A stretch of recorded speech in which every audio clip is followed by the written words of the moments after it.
Eh bien bonjour à tous les amis, supporters, supportrices du PSG, supporters, supportrices du LOSC ou même d'autres équipes. Bienvenue à vous, on se retrouve pour la vidéo d'avant-match Paris Saint-Germain, LOSC, donc Lille Olympique Sporting Club, il me semble que c'est ça, qui aura lieu vendredi à 20h45. Donc pour ceux qui ont l'habitude, comme d'habitude, on va procéder par la présentation de l'équipe adverse. Donc le LOSC est actuellement deuxième du championnat avec 25 points. À 8 longueurs du PSG qui a fait un sans faute, 11 matchs, 11 victoires, 33 points. Le LOSC compte 8 victoires, 1 match nul et 2 défaites, 20 buts pour et 20 buts marqués, 8 buts encaissés.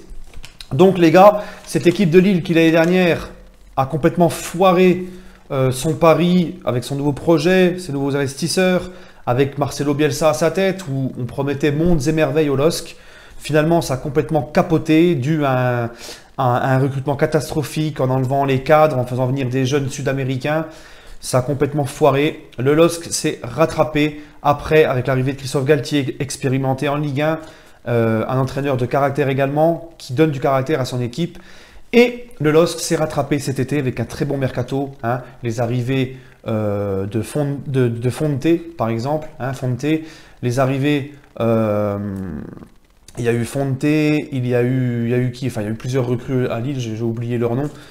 Mais des très très bonnes, un meilleur recrutement. Vous m'excuserez, j'ai que Fonte en tête dans le recrutement lillois, mais je sais qu'ils se sont bien renforcés cet été et beaucoup plus intelligemment. Voilà. Donc le LOSC crée la surprise en étant le dauphin du Paris Saint-Germain, qui pour le moment ils font un parcours, on va dire, de champion. 25 points en 11 journées, c'est un parcours de champion, mais le PSG fait un parcours de sur-champion, c'est-à-dire il faut un parcours très rare que seul Tottenham avait réussi à faire, 11 matchs en 11 victoires, mais si tu enlèves l'extraordinaire parcours du PSG, si tu gicles le PSG, on va dire, Lille serait actuellement leader avec un parcours de champion. Voilà.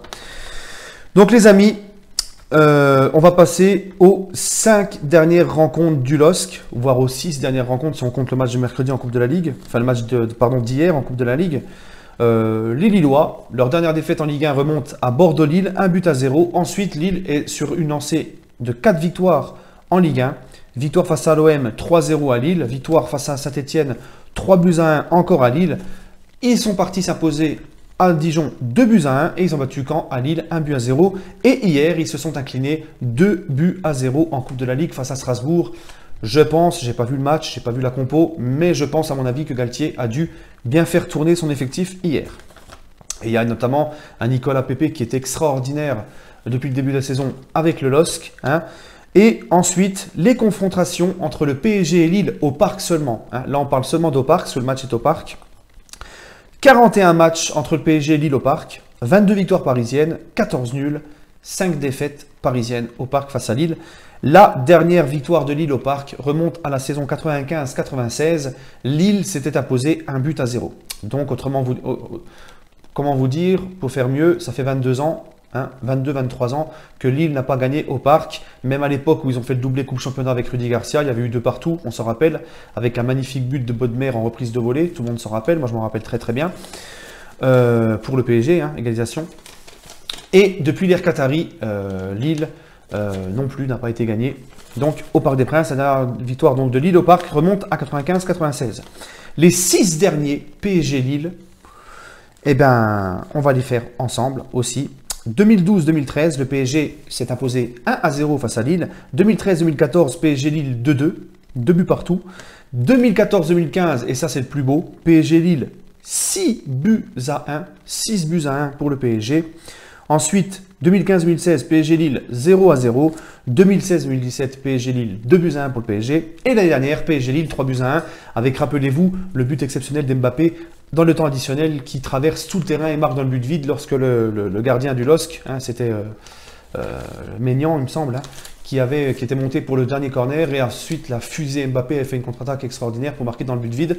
Tout le monde s'en rappelle. Donc c'était le dernier match du PSG face à Lille au Parc des Princes. Donc maintenant, on va en venir à la composition que j'aimerais voir du PSG, puisque il y a le match le plus important de la saison là, le match qui va déterminer vraiment notre destin en Ligue des Champions. Si tu le perds ce match-là, tu es éliminé de la Ligue des Champions. Enfin, un match très important. On y reviendra dans l'avant-match. Le Paris Saint-Germain, les gars, je pense PSG Lille, avec l'avance qu'on a, on est au parc.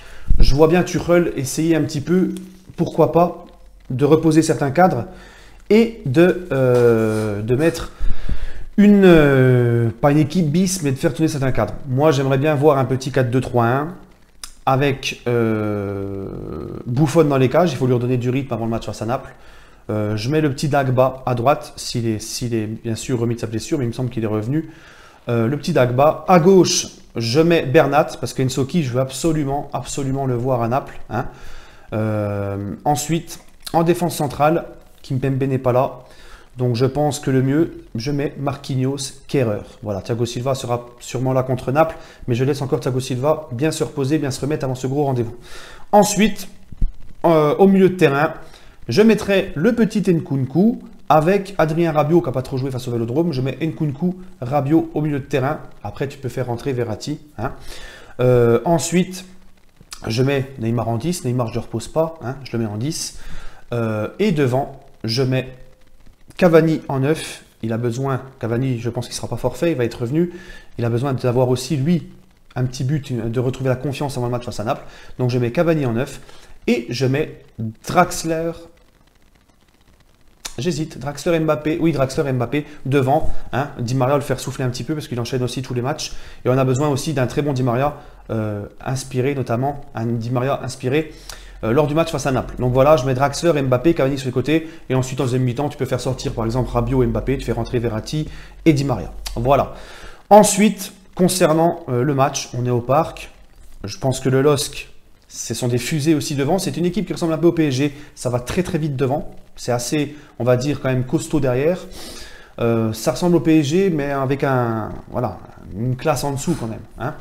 Et je pense que le PSG devra se méfier énormément des contre-attaques lilloises, devra rester concentré sur les contres, ne pas trop s'exposer, rester prudent, faire son jeu comme il sait le faire. Et je pense que ça ne devrait pas poser de problème.